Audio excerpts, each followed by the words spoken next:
What's up, people? This is the People's Podcast presented by the Wrestling Republic. It's your boy, Young Meechy, aka Sconey Mac, aka Young Twiggy. And my co host is. The greatest hater of charter internet ever, the one, the only, John Wiley. What's going on? And we're on the road to WrestleMania. WrestleMania is probably only about 2 weeks out now. Like about 2 weeks, I Mm-hmm. believe. Yeah. About two Yes, weeks sir. out. And we're getting closer to seeing what's going to actually take place. Roman Reigns, Cody Rhodes, all these different things that's going to take place that's going to shape this upcoming year of pro wrestling, at least in the WWE. But we're not Mm-hmm. going to give our predictions just yet on WrestleMania. That's going to come as WrestleMania draws near. What we're going to start off with is the man, the myth, the legend, the man of the hour. And we don't usually ever start off with AEW, but I kind of want to start off with MJF. Tell me your thoughts on MJF right now, and do you want to see MJF in the WWE? Honestly, he's always money when he has the mic in his hand. And I think AEW is doing a really good job of putting the spotlight on him. But there's one big issue with AEW putting the spotlight on him. I noticed the ratings have been dipping a little bit. I wonder what's going on with that. And it seems like to me, hey man, we might have to have CM Punk back on TV. But that's not to discredit my man's MJF. So far, when it comes to MJF, he's the only thing that makes AEW worth watching. And with him coming to the WWE, that's gonna be a hell no. We can't have him come because he ain't gonna come the way we want him to. Pause. Because of the fact you can't get the unfiltered version of him. They're gonna have to tell him, hey man, you can't do this, you can't do that, you can't be saying this, and it's just gonna be a terrible time for everybody. Even though I know he'll probably love that money, but you like let's keep it a buck. Remember when he beat John Moxley for the belt and he got on the mic with Tony Khan sitting next to him and he was Mm-hmm. going off? Mm-hmm. Entertainment, Yeah. money. Did it again after Daniel Bryan. I'm just saying, dog. You bring him to the WWE, you taking away the special things about him, man. It's gonna hurt. So whatever you got to do, Tony Khan, drop them dollars, man. Keep him at AEW. This man MJF gives the best press conference interviews. Like the one thing I like about MJF too is that he seems like he stays in character even for interviews that's not even considered like the press conference post pay-per-view events and things like that. Like if he was to go on the freaking or any type of show where they interview him, he still is being MJF. But he's also answering their questions as a professional. It's pretty amazing what he does. Like he really is the character. He doesn't come on these shows where and kind of just like, you know, get rid of the character completely and just be like, boom, like, okay, I'm gonna let y'all fully in. And that's what I really respect about MJF. This man is golden on the mic. He's a good wrestler as well. I would love to see him in the WWE. Of course, he can't cuss like he be doing in AEW if he becomes a part of the WWE, but to me, that's not a huge deal. I think in the WWE, he will be more kind of like a Ric Flair ish in a sense if he was in the WWE. Um, but MJF is still, he's so good that I'm pretty sure he could find a way to be able to cut promos without cussing. So, like, that would just be his main thing.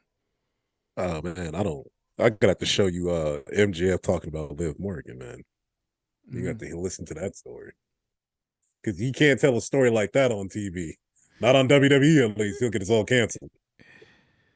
Yeah, I mean, MJF is definitely cut from a different cloth. Like, he's definitely from that Attitude Era. Like, he's that type of style. But I feel like with the WWE, we would see a different level to him because the WWE is a different level in general.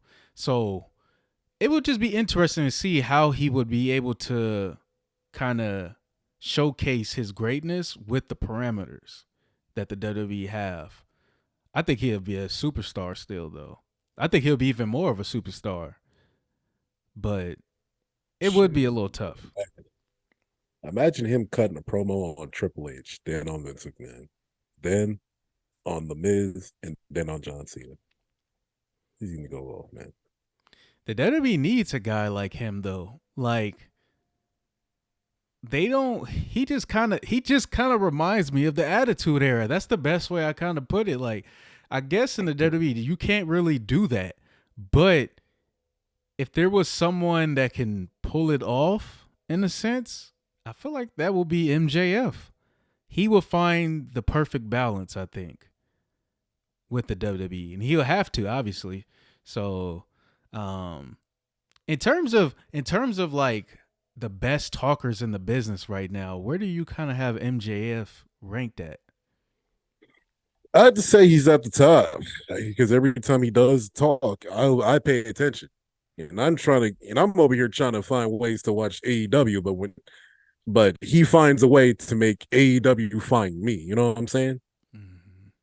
And that's like a reach that's like really hard to do. But when you do it right, man, it's a wonderful thing because you're gonna bring that attention to you. And then I'd say he's over. I think he's better than the Miz, way better.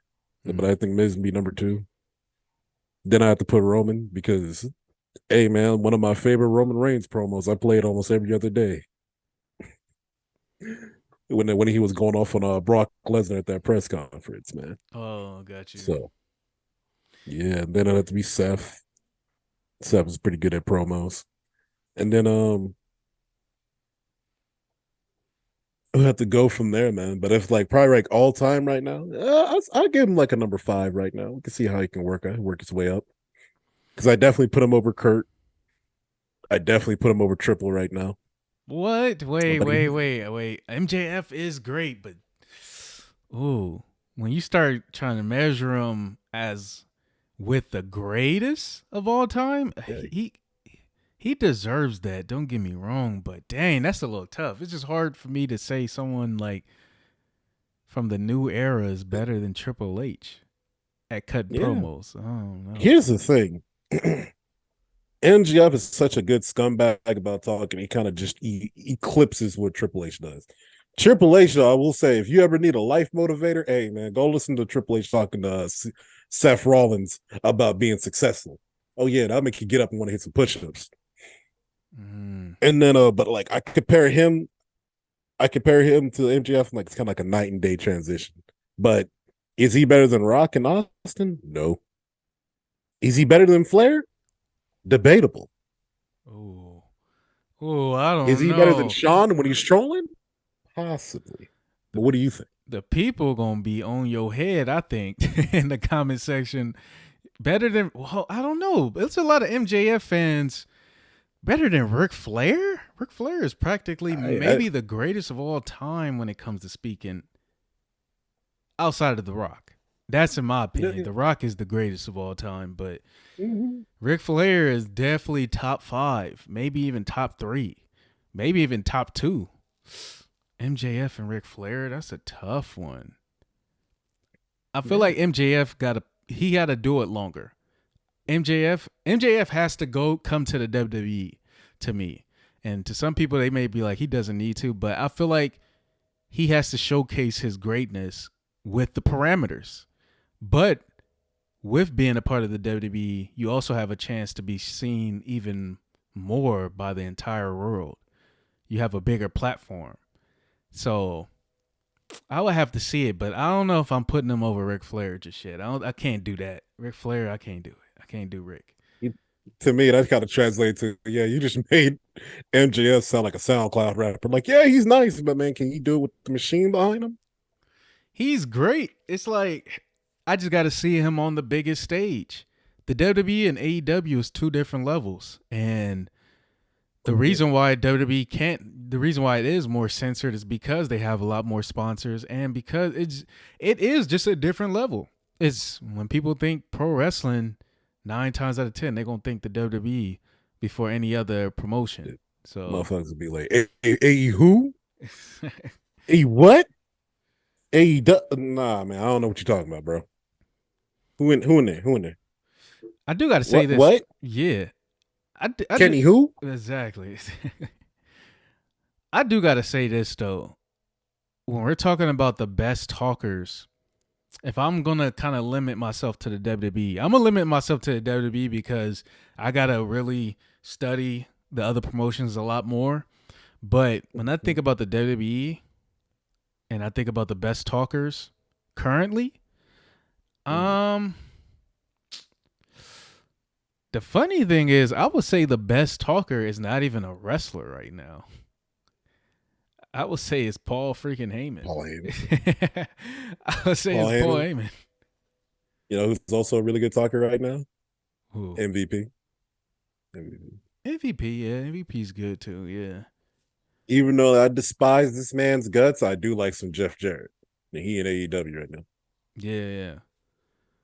Double J, Jeff Jarrett.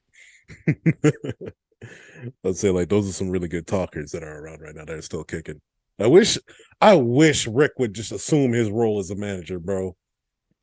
Could you imagine Rick as a manager for your favorite wrestlers? He'd be killing it. Imagine Rick being a manager for like for Charlotte or Ronda. The only tough part is about Ric Flair being a manager is that he seems so he's almost bigger than the manager role. Like Oh and it's yeah. tough to even say because yeah, it's like because Paul Heyman, I look at Paul Heyman, he's one of the greatest of all time. He's definitely maybe top 5 greatest speakers of all time.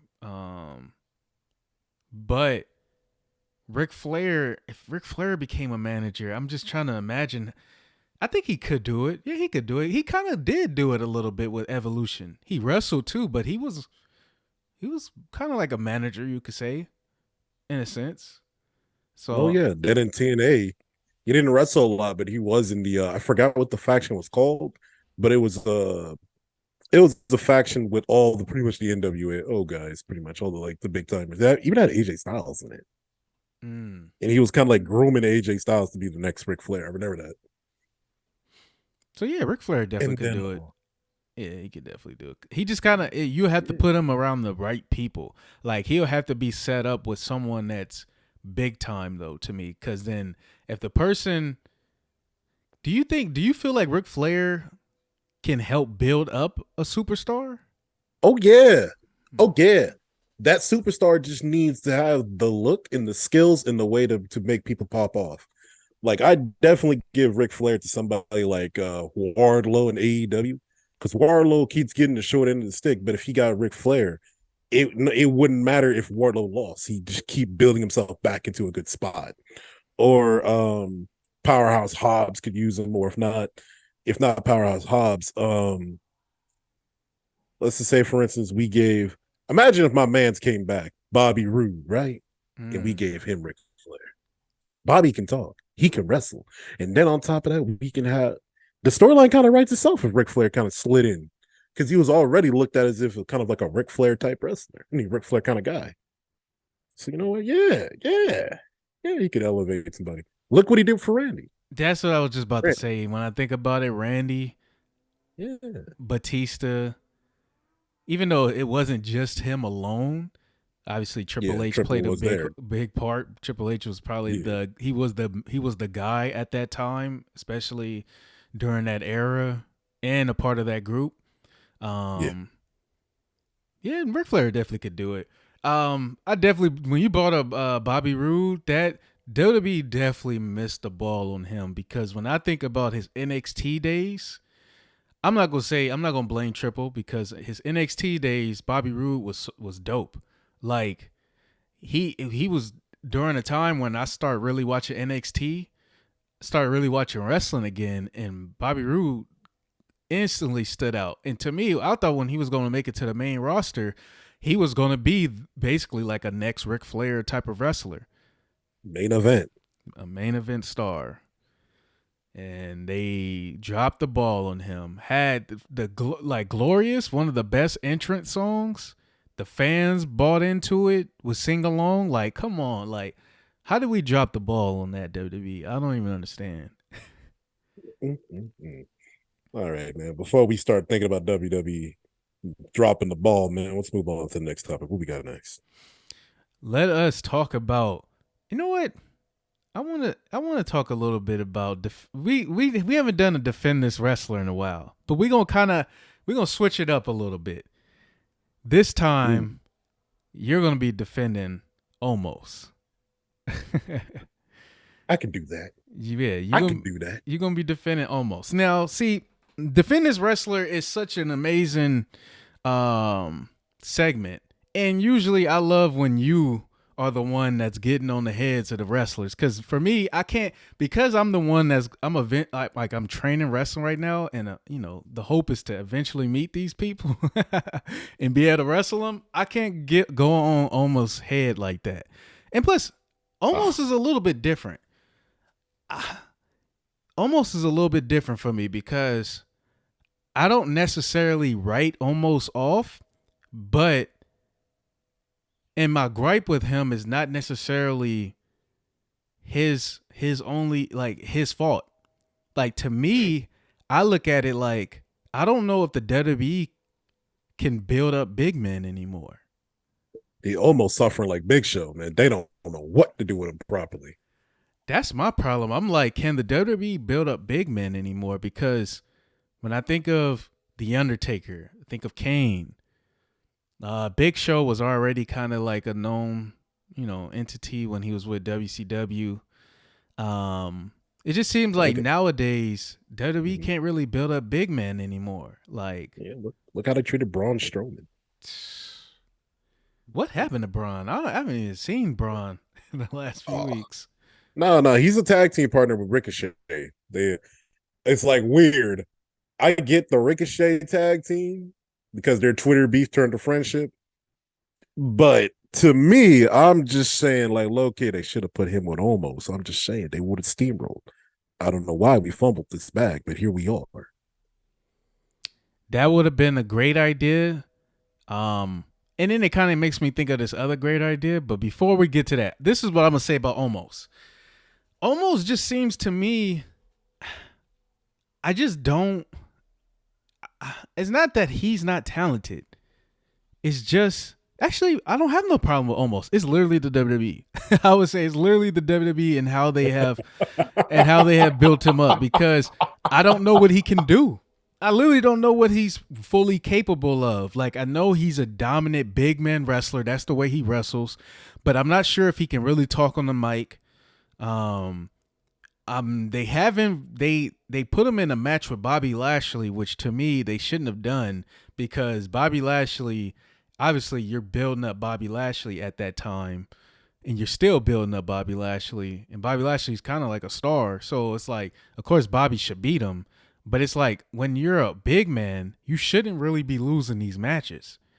You shouldn't be getting knocked off your feet like Bobby did. So that's why Oh it's a yeah. little tough for me, even with this upcoming Brock Lesnar match, because I'm like, yeah, I just don't know. But tell me the good things about almost. First of all, Bomos is a big, good, big, intimidating monster. I think everybody forgot how at least how much potential that man had. He looked like Ben Simmons before he stopped playing basketball. Where we realized almost was special when he was teamed up with AJ Styles, and how we just kept making memes about how this little man is being tag teamed up with this monster that we know was going to start wrecking house. And then what ended up happening? WWE dropped the ball. And I understand, yeah, it was time to break those two up. They've been tag team partners for like what 9 months to a year. It was time, but the time wasn't right for the staff because obviously they didn't know what to do with him. And then I will defend almost. He's had good matches because I remember WrestleMania Backlash, which is the pay per view right after. Almost and Bobby Lashley actually had a decent match, and it was actually pretty good. And then on top of that, I noticed almost gets better in the ring every single time. I think what it is that fans are really hard on him, and it's hard for them to get behind him.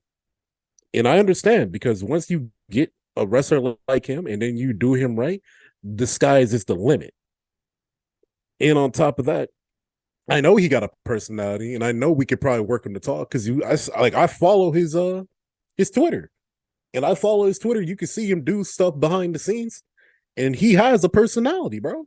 So it's really more along the lines of the WWE messing him up like they did Big Show, not really push him in the right direction like they did Mark Henry in his early years.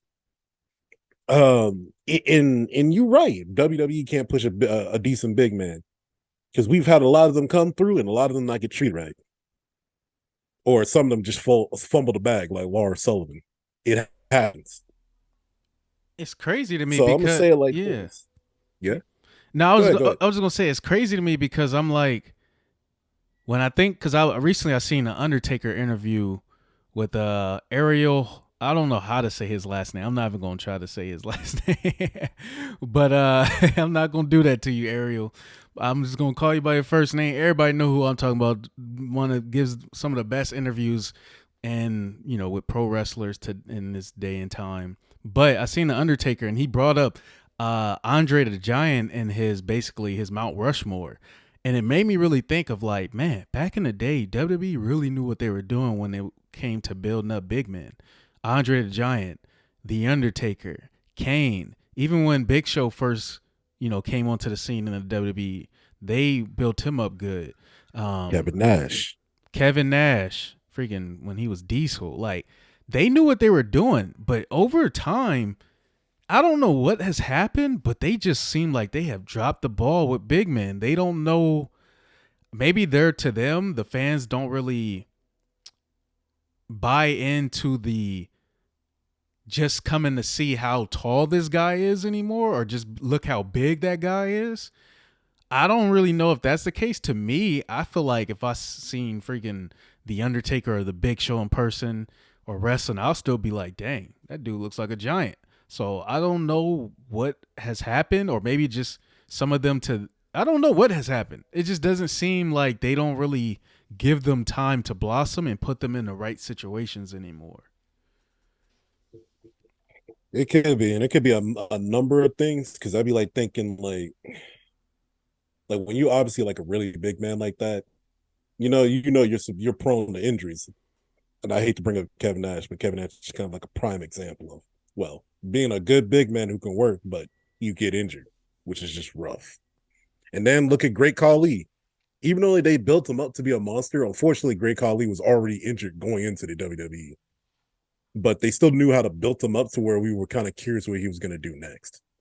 Mm-hmm. So I really do think they gotta fix it up. Because even in AEW, they got a guy named Luchasaurus.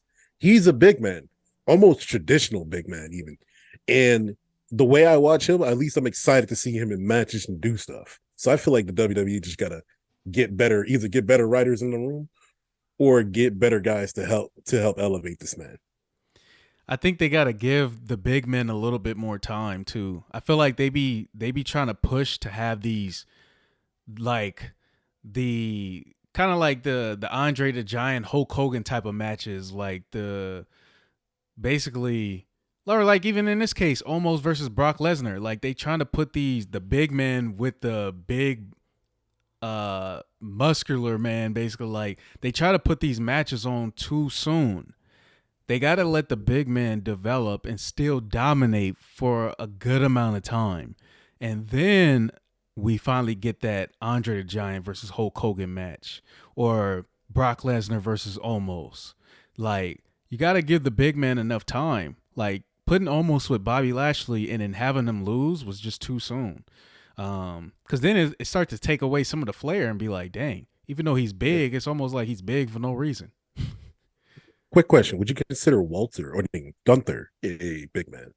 No, I don't consider Gunther a big man, but He's just a tall man. yeah, he's just kind of he's tall, but yeah, I wouldn't consider him a big man. And Mm. something that also brings me to the point. I had a theory about Omos a little bit, and this Omos and Brock Lesnar match. Here's my theory: if the WWE goes with this theory, then they're doing the right thing. They got some good writers. Any other thing than this is gonna make Omos just look bad. Brock Lesnar is gonna F5 him. That's the fans is probably gonna cheer in LA at WrestleMania, but it really doesn't help nobody in the end. Here's what they should do though. If you're gonna have Brock Lesnar versus Omos needs to win. But here's my caveat. Because it's WrestleMania, it's LA, the world is watching, what they should do is they I'm should listening. have that match reestablish the Hurt Business, meaning The Hurt Business Mm. interferes and helps Omos win that match. They beat up, they take out Brock Lesnar. Brock Lesnar is probably going to be gone for some months anyway until SummerSlam. Make it look like the Hurt Business injured and destroyed Brock Lesnar and almost goes over, reestablishing the Hurt Business. Because the funny thing is, Bobby Lashley and Brock still ain't cool. They just had a rivalry that ended abrupt, and then almost is with MVP right now. You reestablish the Hurt Business in that match, and almost has to beat Brock Lesnar. Then you make almost look really great, and the Hurt Business is back. Tell me your thoughts on that. I like it because hey, we know Brock is going to be back. We know he truly loves the business. And then on top of that, it could be helpful. I just don't know how to feel if I'm going to look at Brock Lesnar just beating up on a bunch of brothers in the middle of this when he comes back from SummerSlam.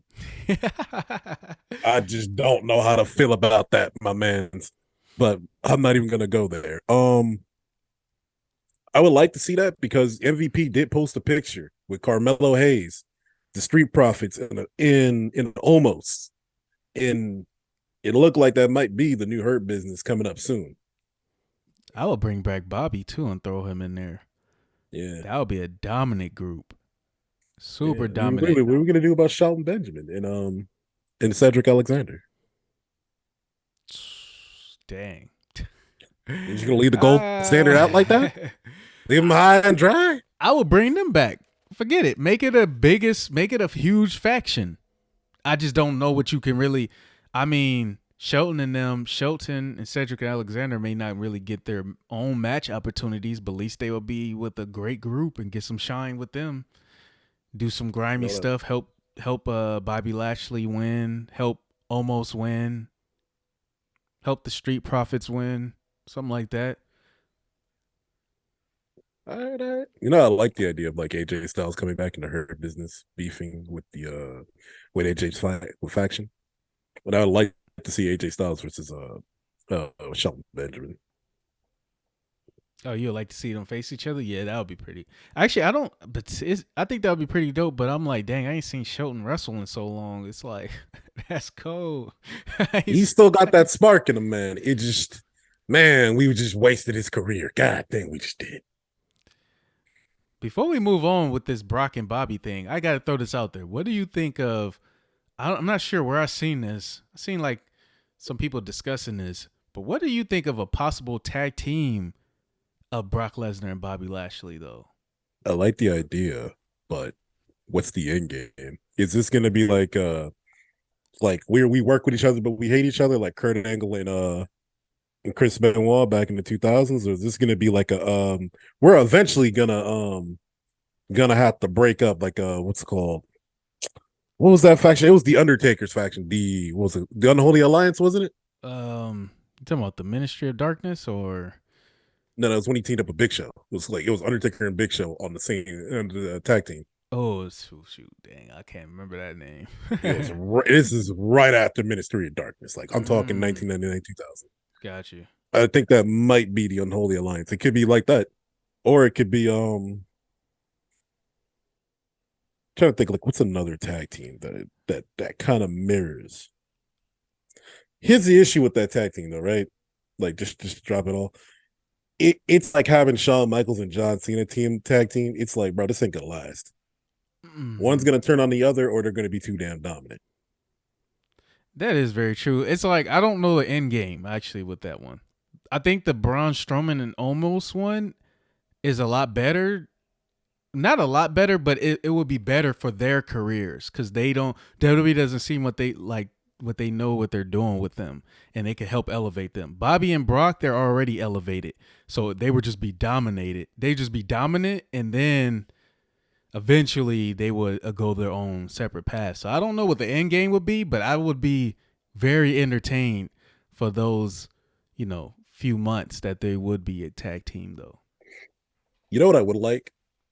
Brock just doesn't show up and he just leaves Bobby to do handicap matches, and it pisses Bobby off to the point to where he's all like, bro, you better start showing up for these tag team matches.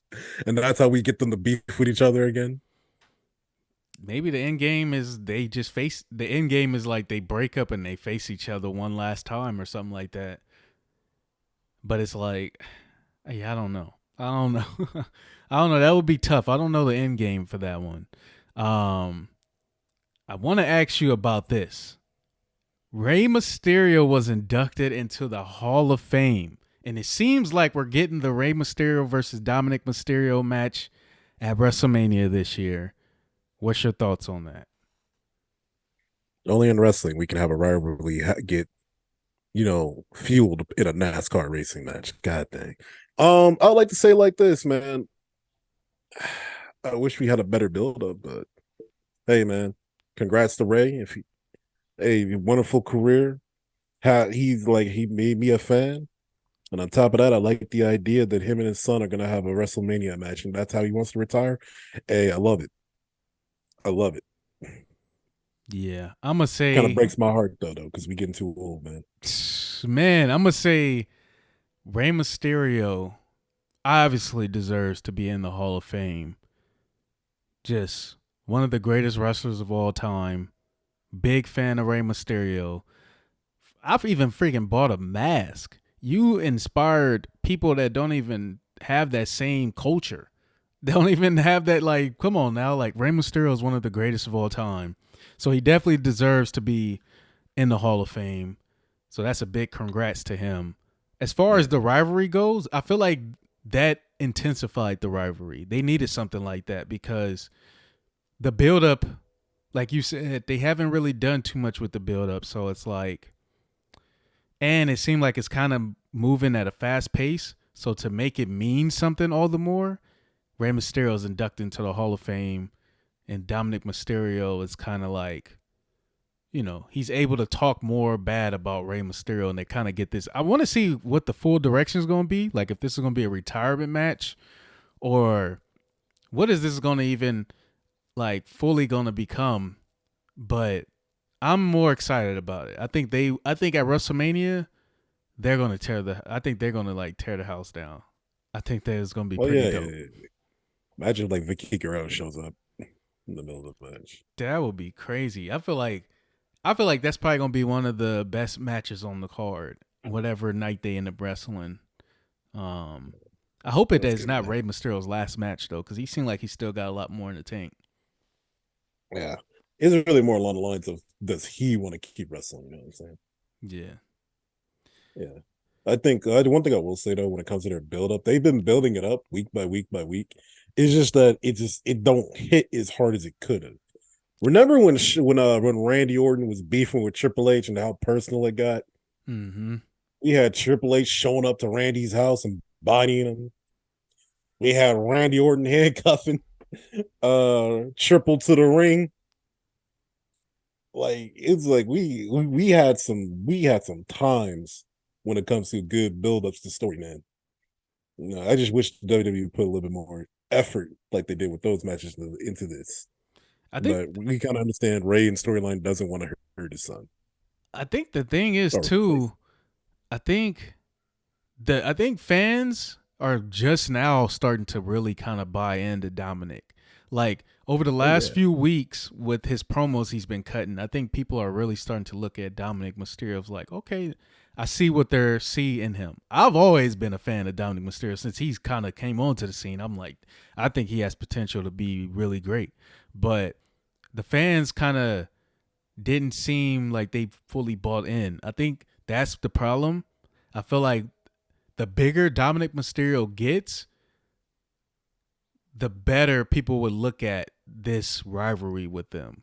So maybe this is just one match. Maybe they can run it back again next year. Um, and it could be even more intensified. But I think as far as I think, and then it also has to do with the WWE. They haven't been building up Rey Mysterio and taking care of him the last few years. So he should be looked at more like a superstar he is, but because of how they kind of booked him these last few years, it's like, dang, this is finally the one significant storyline he's been in over the last few years. So, I mean, they did kind of sacrifice him to Roman, so it is what it is. yeah. So let us move on. I think we're probably going to only do maybe one more topic. All right. One more topic. Matter of fact, I'm gonna let you choose. You want to talk about who you think should win at Mania, Logan Paul or Seth Rollins, or we could talk about that down the line. The upcoming main event with Carmelo Hayes and Braun Breaker, or who had the better career, Big Show or Kane? You choose the last topic. Let's talk about some NXT. NXT needs that love. Yeah, okay, let's do it. Yeah. You know what got me excited about Carmelo Hayes and Braun Breaker? One of these guys is going to get elevated, and one of these guys is finally going to the main roster.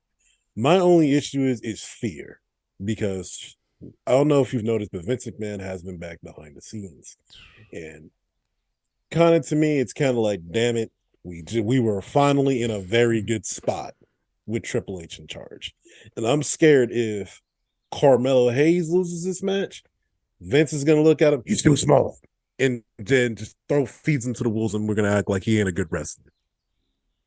And then Braun Breaker goes up, Braun gets pushed, but then they drop the ball with him. It's fearful, man. A very fearful time. I know the NXT match got me excited because I'm gonna watch it. Braun is a very good wrestler. I love him. Mm-hmm. Carmelo, to me, has the potential to be the next big superstar in wrestling. Mm-hmm. I just feared that, hey, man, they're gonna find a way to mess this up like they typically do. And it's gonna hurt, dog. It's gonna hurt. And but honestly, I just can't wait to see the match, man. What you feel about it, though?